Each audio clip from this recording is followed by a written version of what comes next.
Creating an object directly within the class that requires or use the object is inflexible. Thus, it commits the class to a particular object and make it impossible to change the instantiation independently of the class.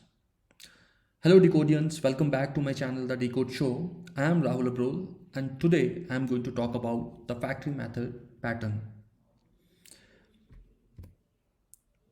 The factory method design pattern is one of the gang of 4 design patterns that describes how to solve recurring design problems to design flexible and reusable object-oriented softwares.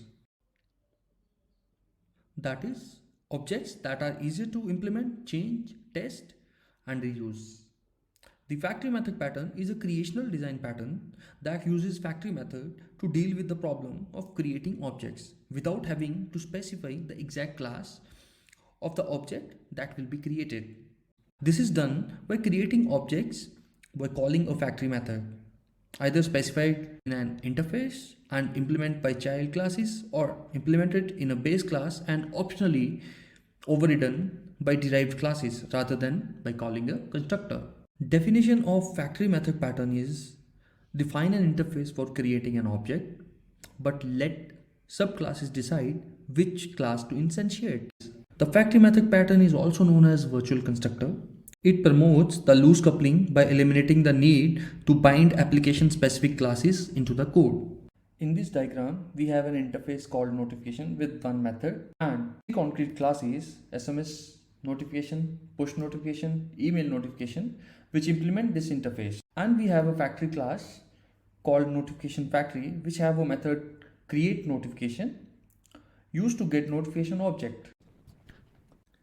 Now, before showing the implementation of factory method pattern, let's take a quick example and see the problem in it. Then we will see design principle it violates and how factory method pattern will fix it. So first, let's talk about the requirement. Imagine that you are creating a notification management application, right? The first version of your app can handle only notification by SMS. So the bulk of your code lives inside your SMS notification class. After a while, your app becomes pretty popular.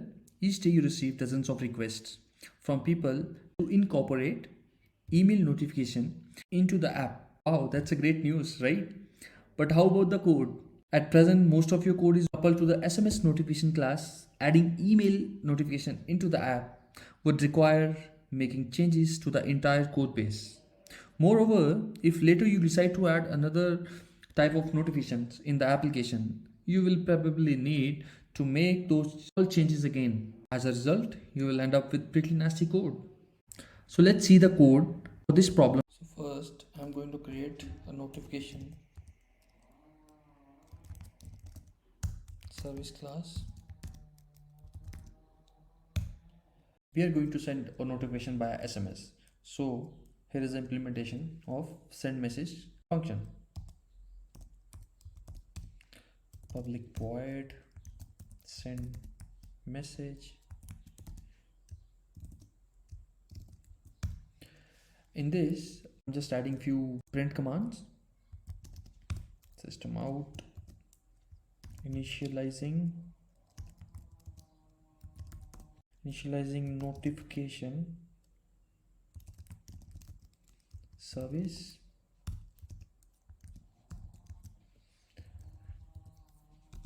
then how we are going to provide the notification. We are going to provide it via, as of now we are going to provide it via SMS. So for that I am going to create SMS notification class.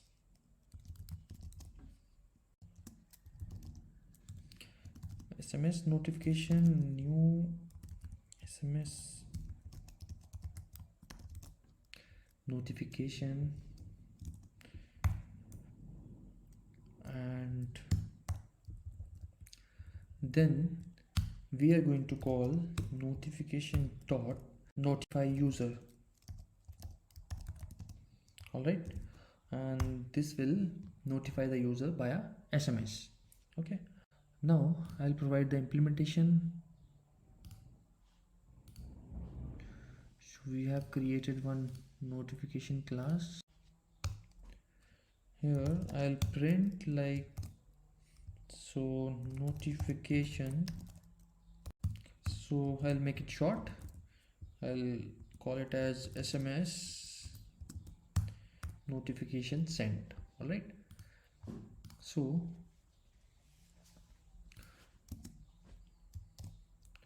now to run this, we need one class. We call it app, which will be used to run this. Inside this main method, I'm going to call this notification service.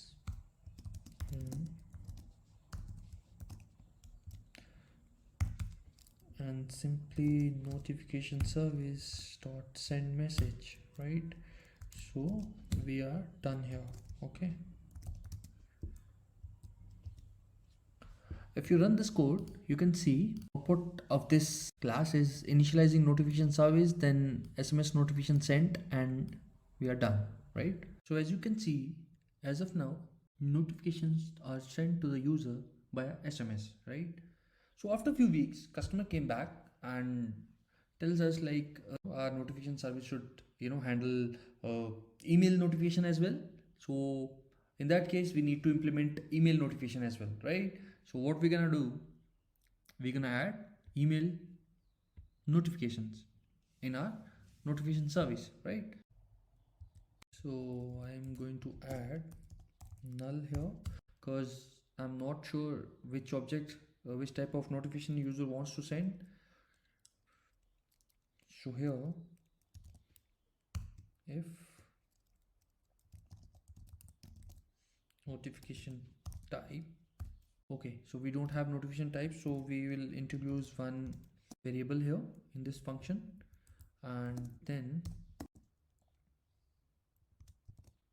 equals SMS.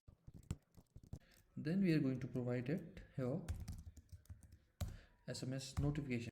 Else if notification type is equal to email, then we going to provide the object of new email notification class, right? And if you say in email notification, we have notification sent via email, okay, and here we are going to do is pass the email element, right? If we run this code, you can see here initializing notification service, then we have email notification sent, and we are done, right? And again, if the customer requirement change, and now the expectation should be like the notification service should provide the push notification as well, then we need to introduce one more if else,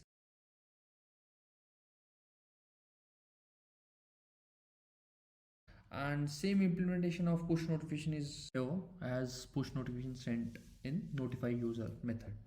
Okay, so when we call from here as push, then it will show us every change in that requirement of notification type. We are having to come and touch the complex logic of our notification service, and with the potential chances of introducing unknown bugs, especially if the guy dealing with the library does not know much about the implementation, right? Here we are clearly violating one of the basic object oriented design principle called open close principle.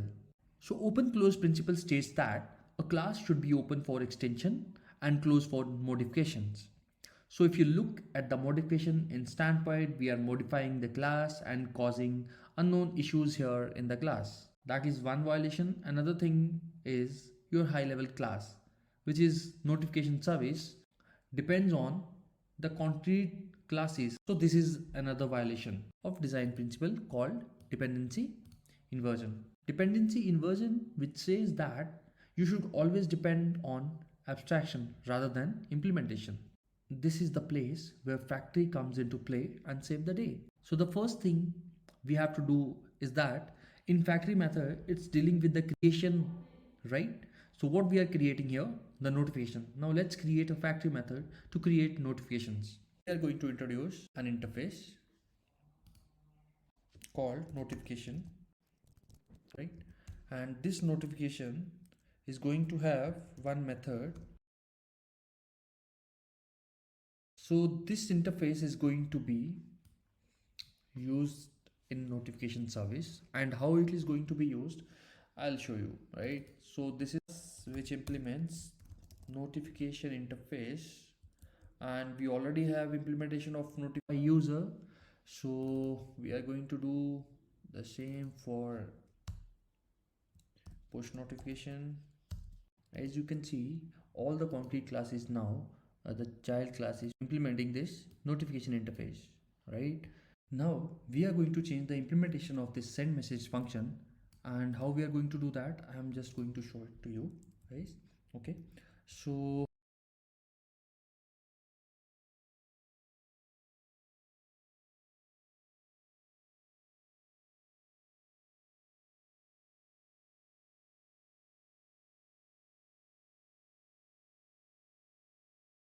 this function is not aware of how to create notification, right? So it just, you know, call this method create notification and passing the type of that notification, and on the basis of this notification type we are going to decide which object we are going to create, right? So this function is going to create a notification object based on the parameter notification type that is passed, right? Want to introduce a new class, we don't have to change the rest of the classes, so this class is only used for this function, right? So the function of this, class is only to send notify the user via SMS. This class has its own implementation, push notification class has its own implementation, email has its own implementation. So these classes are not violating the principle, open close principle, and let me show you how. So if we talk about a new type of notification, right? So what we can do, we will create a new, so let's say we going to create in app notification. All right, so we are going to implement notification interface, and we are going to override notify user method, right? And as you can see, there is no impact on these classes that we have already have, right? So there is no modification in these classes. All right, so that's the reason we can say we are not violating any open close principle here. And this create function, we need to introduce again one more if condition here only, right? So if notification type is going to be in app, all right, then we are going to return app notifications object, else default implementation was return null, right? So in your in-app application, if you pass in app, run this code, you can see initializing notification service, in-app notification sent, done. So this is how factory method pattern will work. In the next video, we will talk about the implementation of abstract factory pattern. If you have any question or any feedback related to this video, please feel free to comment in the comment section. Make sure you subscribe the channel for all the upcoming videos on design pattern. Thank you so much for watching.